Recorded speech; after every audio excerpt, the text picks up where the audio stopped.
The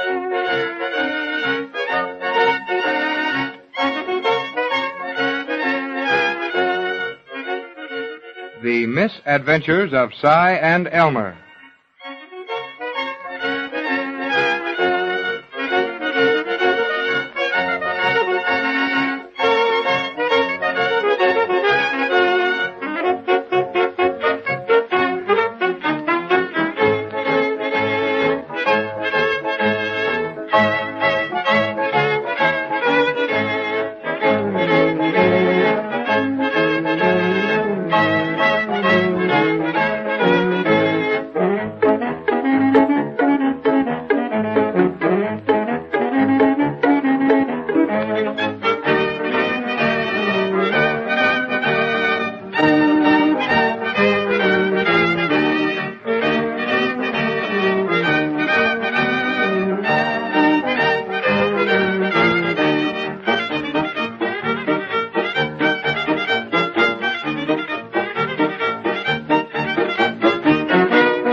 In following the adventures of Cy and Elmer as they search the big old river house for smugglers, we must not forget the men who sent them out on the case. We now look into Steve's general store in Pumpkinville, and we see Steve behind his counter, getting ready to close up the store for the day. Steve is whistling and talking to himself as he works, while out on the sidewalk, the sheriff is looking in through the window. Perhaps Steve has done something wrong, for the sheriff is certainly watching him closely. Let's go inside the store with Steve and find out what it's all about.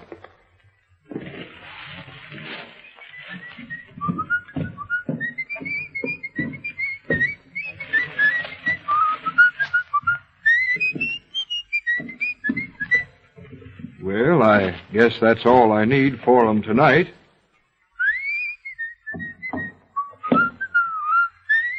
No, I don't know. Well, maybe I better take another box along. Those little fellows are mighty frisky.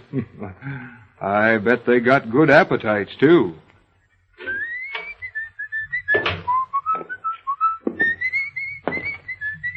What's going on here, Steve? Sounds like you're having a party or something. Oh, hello, Sheriff. Well, what can I do for you? Not a thing. I was on my way home and just looked in to see if everything was all right.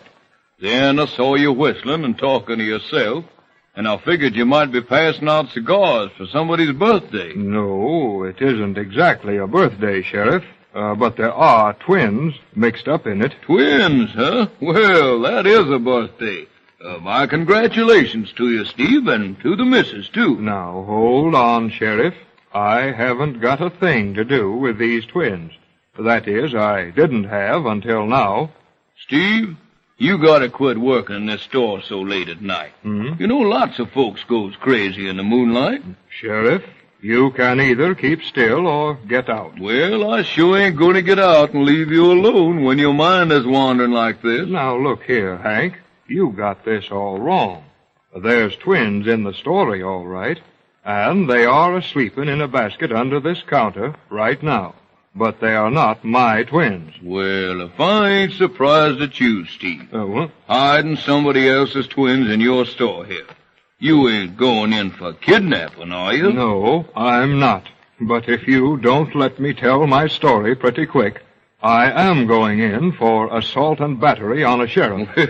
No, there, Steve, I was only joking. Yes. And I know that if you got a couple of kids under your counter there, you got a good reason for having them, yes. The twins are not kids.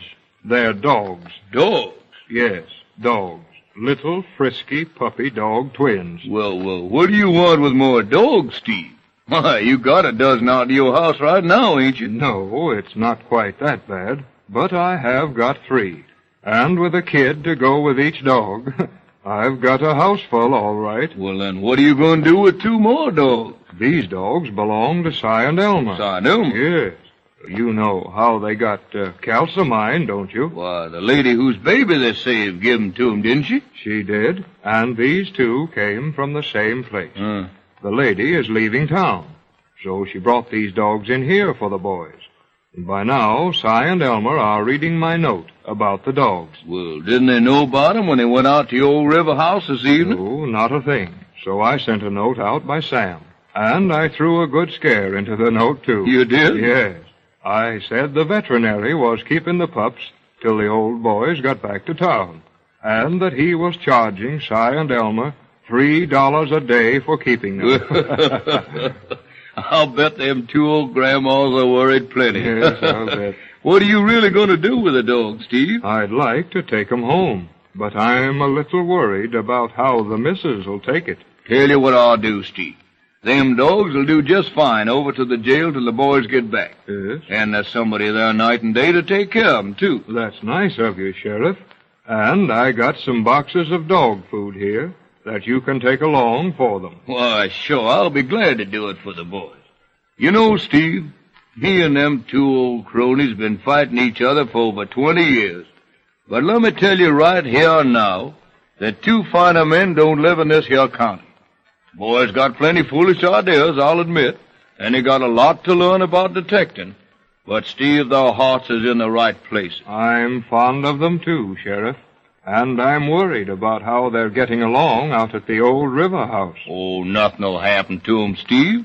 I figure there won't nobody around that place at all. Oh? No, whenever there's a package a-coming through the mail, somebody knows it and slips over there to get it. Oh. The boys will probably see whoever it is in broad daylight, and if Si don't faint at the wrong time, why, Elmer's liable to catch him. Well, I'm not so sure about the house being empty. You ain't? No. When I gave Sam the note to take out there, he was scared to go. And he admitted that he thought the house was haunted. All the colored folks out that way think the same thing. Oh, that don't mean a thing, Steve. You know them colored folks is kind of superstitious anyhow. And they imagine a lot of things that never do happen. I know all that, Sheriff. But Sam told a pretty straight story about smoke coming out of the chimney every so often, and noises around there at night. Oh, them colored folks has been seeing things, that's all. I guess you're right, Sheriff. But just the same, I'd give a lot to know that the boys are not in any serious trouble.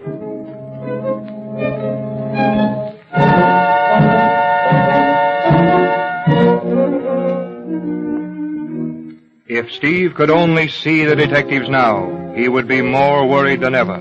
While he and the sheriff are talking in the store, Cy and Elmer are searching in the upper rooms of the big house on the river. All is not well with the boys, and we see them now as they bend over something on the floor of one of the terror-filled rooms. I don't reckon he is hurt very bad, Si, but look, we kind of tie his leg up for him, huh? He ain't crying no more, Elmer. I guess it's quit hurting. Oh, it was all your fault anyhow. Now, how can you say that, Elmer? I couldn't help it if that door slammed shut on him, could I? Certainly could have helped it. Yeah, he had no business following us upstairs. Si Perkins, I told you over and over again this little dog is a good detective. Yeah. And for the last time, I'm telling you, Cass mine goes where I go. Yeah. Now, after this, when you slam doors, look out for my dog, that's all. I never knowed he was following us, Elmer. Oh, I feel awful bad he got hurt like that. I do. Well, there, Si, never mind. Now, you don't need to cry about it. He ain't hurt bad, I reckon. Just pinched his paw in the door. I ain't crying. I'm just catching a little cold, I reckon. Well, 'tain't very hot up here, Si. Now, look, we only got one more room to look in up here, then we go downstairs, see? Maybe find this place, build a little fire. Oh, this house is awful funny and quiet like now, ain't it? Oh, that's 'cause the wind went down so sudden, Si. Let's hurry up and get out of here. I'm a-getting awful nervous sitting here in the dark. That flashlight don't burn so good no more neither. Maybe it's getting kind of run down. We get another one downstairs. Now, you carry Cass of mine and the flashlight. No. That way I can have both hands to open doors and handle the gun right smart I quick. can't do no good and carry a dog around with me. Oh, you couldn't do no good and carry nothing. Now, come on, pick up that pup and come on, will you? Carry him mighty careful like, too. We go in this last room over here. All right. Here you go, Council mine. Uncle Si is going to carry you. Uncle Si. More like grandpappy, Si. What's the matter with you? Is that little pup too heavy for them old arms of yours? No, he's awful wiggly like, Elmer. He just won't set still. Well, he just kind of fussy about who holds him, but he just half put up with it like get the door open. Are you going to open that door, Elmer? I am if it'll come open. Now, stand over there a little so the light will go right straight in when I open the door. That's right. Steady now. Oh, don't look like nobody's in there, Elmer. Can't be too certain. Now, look, I'll sneak in careful, and you stay right to one side of me with the light. Oh, I'm having trouble holding this dog and the flashlight both. Well, don't you drop neither one of them. Steady now. Nope, nobody in here at all. Don't seem to be but one door and one window, neither. Now, there's a funny thing, Si. Oh, do you see something, Elmer? No, but I feel something. Is it something crawling on you, Elmer? Oh, shucks, no. For a feller that's always cold like you are, it's a funny thing you can't notice anything different about this room. Why, Elmer, now that you tell me, I can feel it. It's a lot warmer, ain't it? It's warmer in this room than there's any place else in the house. And that ain't right at all, Si. This side of the house is the side toward the river. Yeah, I know it. And the wind's been a-blowing again it, too. Yeah, I know that. This ought to be the coldest room in the house. I got the good idea, Elmer. And you ain't such a smart detective, or you'd have thought of it already. Well, if you can see anything I missed, first time them old eyes of yours never seen anything first. And I'm doing better detecting than you are this time, anyhow. Yeah. Just look over there against the wall. Don't see nothing there but a window, and that big bump with the chimney goes through the wall. That's enough, ain't it? What? Every chimney I ever seen going through a room kept the room warm. And that chimney goes through this room, don't it? Well, if that ain't a good one, old Si thinks he done a smart piece of detecting. That chimney keeping the room warm. Well, other chimneys keeps rooms warm, don't they? Well, I never heard of one doing it when there weren't no fire at the bottom of the chimney. Oh, that's right, ain't it? Certainly it's right. Si, this house is empty. There ain't been a fire in the furnace for a year. No, How could the chimney be hot? I don't know. Even if there had been somebody in here, there ain't no fire in the furnace. How do you know? Well, 'cause if there was, we could have felt it coming up through them hot air places and the floors of all the rooms. Yeah, I suppose you're right, Elmer. Certainly I'm right. Bet you this chimney is the coldest place in the room. Looky here, Si. I'll put my hand right on to show you that Si, what's this? What's the matter, Elmer? Si Perkins, this chimney is hot. It ain't just warm, it's plenty hot. And there must be a fire in that furnace. And if there's a fire in the furnace, somebody built it. And there's somebody is in this house right now. The chimney is warm, and that means a fire in the furnace. But who is keeping that fire going?